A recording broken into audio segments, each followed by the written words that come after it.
right, Viggy, hello. Hey. Welcome. Welcome, what's up? Why don't you tell everybody where we are? We are at the Ashokan Ukefest up in Olive Bridge, New York. It's been so much fun. We've both been teaching all weekend, and it's both of our first Ashokans this year. Yeah. How have you liked it? Oh, it's beautiful. I had different participants who aren't here were telling me, oh, you're going to Ashokan? That's my favorite. It's like the birds singing all the time, the breeze. It's more humid than I expected. Yes. And we were just talking about how our hair is going. Yep, I got the bandana on because the bangs are not keeping put. They are just so. We got the bandanas here, but yeah, it's beautiful. We're making music in the woods. The birds are singing with us. It's like a retreat. The birds are singing in key, which is interesting. Finally. Yeah, finally. But yeah. So Viggy's going to be joining us in Reno. And if you're unfamiliar with Jiggy with Viggy, I'm sure you've heard of her by now, but if not, she's all over social media, and especially TikTok, where you have over 200,000 fans. That's a lot of people. Yeah. Yes, so Reno's coming up in October, and this will be your second time there. Yes. Yep. And what kind of stuff do you like to teach on ukulele?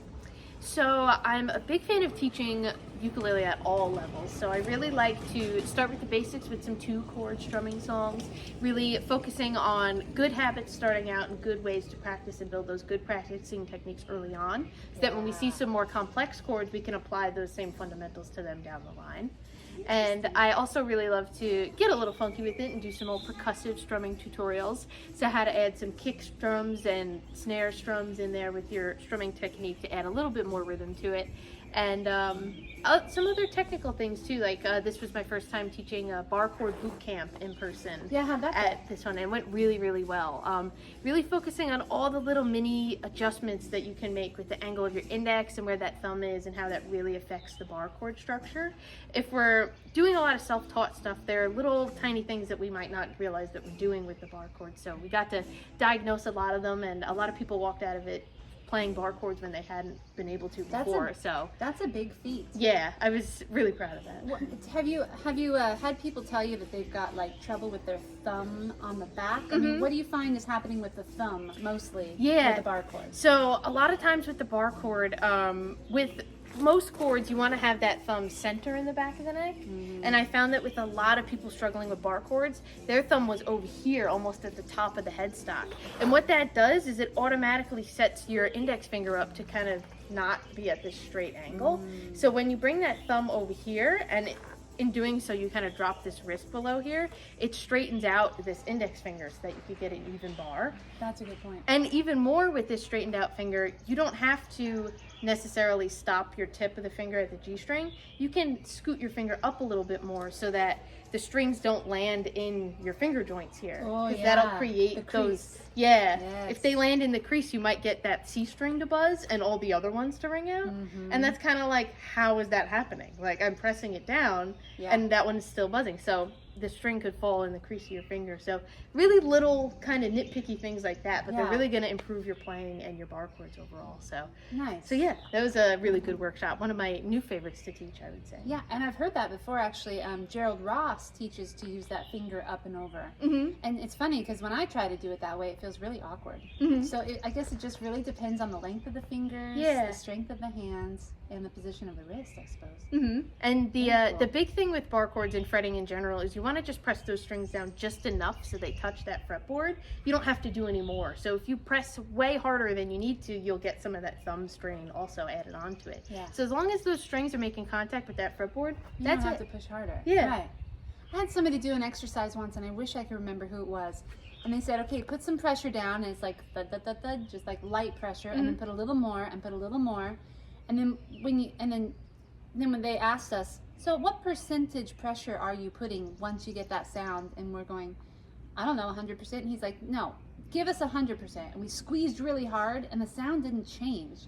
So when we lightened up on the squeeze, we realized we were only at like 50% pressure to get the sound. But most of us just squeeze the heck out of it so that we know that it's going to come out. But then our hand cramps and it gets tired. Really That's a great exercise. I like that. Yeah. Yeah, because you don't need too much with it. But we're so like conditioned when we learn something new to get we get the gorilla grip. So once we get used to those shapes, we have to remind ourselves that we need to lighten up a little bit because we can get that same tone and it be a more articulate tone with less pressure. So that could be like a metaphor for life. It should be. Yeah. You don't need to grip life like this. Just lighten up a little bit. just chill out. You'll get the same results. You'll just enjoy yourself more. Yeah. Well, can you give us a little example of your percussive ukulele? Sure, yeah. So this is one of my favorite Paul McCartney songs. It's called Ram On. And he plays it on the ukulele, a very plinky little ukulele, might I add. And you think he would have a pretty nice one, but he thinks it's a toy. Yeah. But it doesn't have percussion uke in it, but it has a very cool drum beat that kicks in, so I try to incorporate that with this one. But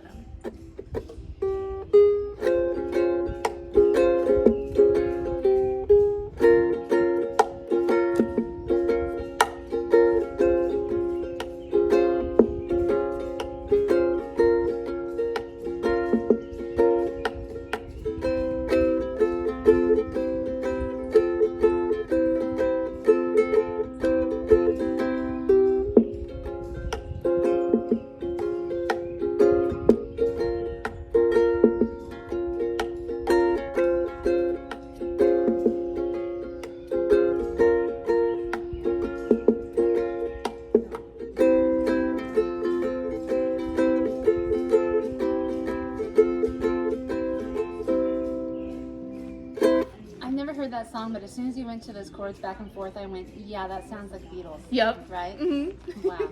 That's pretty. Yeah, what's it called? It's called Ram On. Oh, Ram On. Mm-hmm. It's off of Paul McCartney's solo album Ram.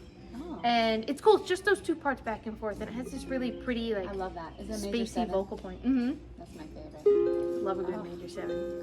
But and it has a cool. I taught that song in my bar chord workshop because it has a good balance of switching between these two bar chords back and forth and getting used to moving that ring finger. And then if it is hurting us a little bit, we get a little bit of a break with the C and the F back and forth. Nice. So we get a little tension and release with the two chord you get the workout and then the rest, and then you go back and work out some more. Yeah, our little cardio chart is like this when we're on the whatever. Yeah, take a break of water and then get back in there.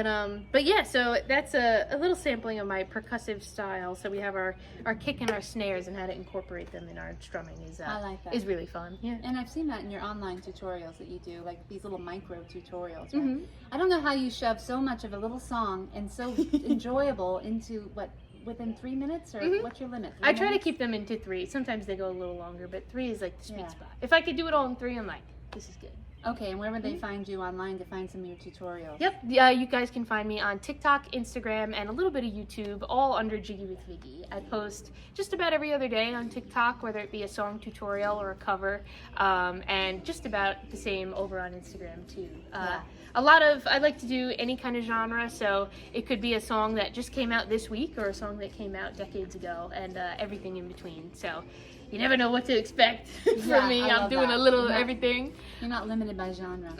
Well, Viggy played last night in the show, and when she was up there, she had the audience laughing in between every song because she's got this bubbly personality. She's telling these funny stories. I won't give anything away because you're going to see her in Reno. But where do you live at? I live in Middle Island, so Long Island, New York. Middle Island. I've never heard it called that before. Yeah, so you're way over here. Yeah. It's nice. It's the big hometown show, I like to think. I got a lot of Long Islanders who came up for a Shokin, and nice. I made a few Long Island jokes, and they killed. So that was good. That's awesome. Okay, so Viggy will be coming and joining us for Reno this year, October 9th through the 12th. And if you struggle with bar chords, why don't you send us that information, because Perry and I are choosing workshops now, and Viggy has sent us a whole list of workshops to choose from, including percussive ukulele, bar chords. You have an intro to chord melody that I saw you were teaching this weekend, which is a lot of people's favorite way of playing. Yeah. and a whole bunch of other stuff. We got like all right hand techniques, so like triplet strums, flare strums, going over the chuck. So again, kind of like a percussive heavy right hand workout. But yeah, a lot of people struggle with their rhythm. That's like a main complaint. I don't know, what strum do I use? What do you tell people when they ask, what strum do I use? I like to say, think about what parts of the song in the rhythm section you want to emulate. So if it's a song that has a very driving feel to it, whether it's like a chugging kind of bass line or like a really steady drum beat, then you might want to do something that's more driving, like down and up, or just really hone in on your downbeats. Yeah, sometimes it's just like chunk, chunk, chunk, chunk, chunk, chunk, chunk, and that's perfect. Yeah, or if it's kind of more of a swang kind of feel, or more loose, maybe you make it a little more syncopated. If we're swinging our eighth notes or something like that, and we want it a little more relaxed. So I like to focus on what my rhythm section is doing. So how do the drums and the bass feel in the song, and how can I incorporate that with the strums? So when you're listening to a song to emulate that's not a ukulele song, you are listening to the whole band and having to just distill it down to 4 strings and 2 hands. Well, that's really cool to be able to help people realize that, because I get the same question.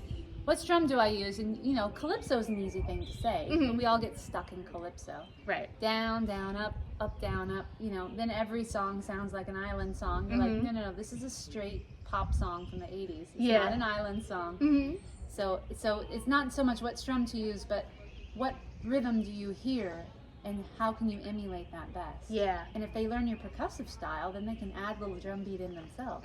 I want you to teach me how to do that. Yeah, I could do that. That'd be fun. Yeah.